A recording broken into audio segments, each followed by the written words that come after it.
వందనాలండి. ఈరోజు మే 7 మెఫీబోషెతుకు దొరికిన కనికరం గురించి జ్ఞాపకం చేసుకుందాం.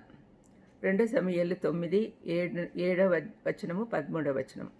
అందుకు దావీదు, నువ్వు భయపడవద్దు, నీ తండ్రి అయిన యోనాతాను నిమిత్తము నిజంగా నేను నీకు ఉపకారం చూపి నీ పితరుడైన సౌలు భూమి అంతయు నీకు మరల ఇప్పింతును, మరియు నీవు సదాకాలం నా బల్ల యొద్దనే భోజనం చేయదు అని సెలవిచ్చెను. మెఫీబోషెతు యెరూషలేములో కాపురం ఉండి సదాకాలము రాజు బల్ల యొద్ద భోజనం చేయుచుండెను. అతని కాళ్ళు రెండును కుంటివి. చివరి వాక్యము అతని కాళ్ళు రెండును కుంటివి అనే మాటలు గమనించదగినవి. దానికి కారణము అవిటి వారెవ్వరూ రాజుగారి భోజన బల్ల యొద్ద కనపడకూడదు. కానీ మెఫీబోషెతు ప్రత్యేకించబడినవాడు.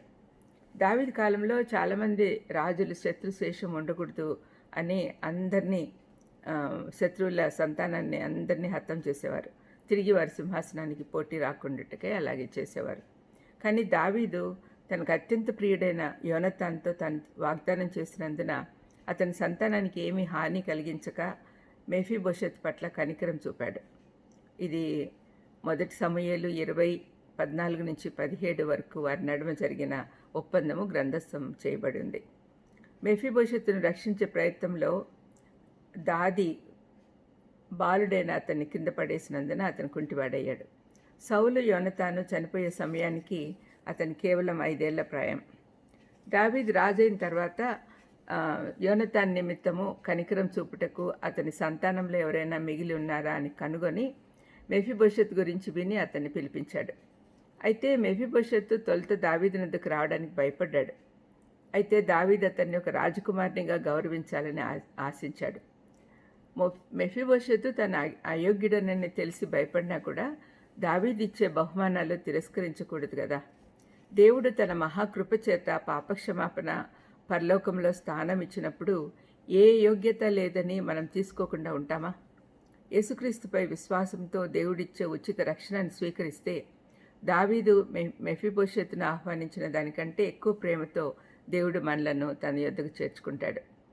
మనం యోగ్యులమని కాదు, కానీ ఆయన ప్రేమతో మనకిచ్చిన వాగ్దానాన్ని బట్టి ఈ విధంగా చేస్తూ ఉన్నాడు. మెఫీబోషెతులో ఏమీ లేకున్నా దావీదు అతనిలో తన ప్రాణమిత్రుడైన యోనాతాన్ను చూశాడు. మనము మెఫీబోషెతు లాంటి వారమే. దేవుడు మనలను చూసినప్పుడు మన యోగ్యత చూడడు, ఎందుకంటే ఏ యోగ్యత లేదని ఆయనకు తెలుసు. యేసుప్రభు రక్తం ద్వారా కొనపడిన వారము అనే మాత్రమే చూస్తాడు. మెఫీబోషెతు తానొక చచ్చిన కుక్క లాంటి వాడిని అనుకున్నాడు, కానీ అతని స్థానము భోజనము అన్నీ మారిపోయాయి. రాజుగారి బల్ల యొద్ద రాజకుమారులతో పాటు కూర్చున్నాడు. విశ్వాసులమైన మనము మన స్థానం పరలోకంలో, మన ఆహారము జీవాహారమైన యేసుప్రభువే. మనము ఇప్పుడు దేవుని రాజ్య వారసులము. మనం ఎంత ధన్యులమో మనం గ్రహించాలి. ప్రార్థన చేసుకుందాం. దయమేడా, కనికరం చూపేవాడా, మెఫీబోషెతుకు దావీదు చూపించిన కనికరం కంటే మీరు మా పట్ల చూపిస్తున్న కనికరం ఎంతో గొప్పది నాయనా.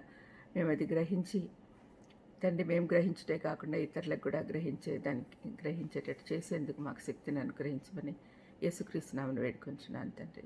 ఆమెన్. God bless you.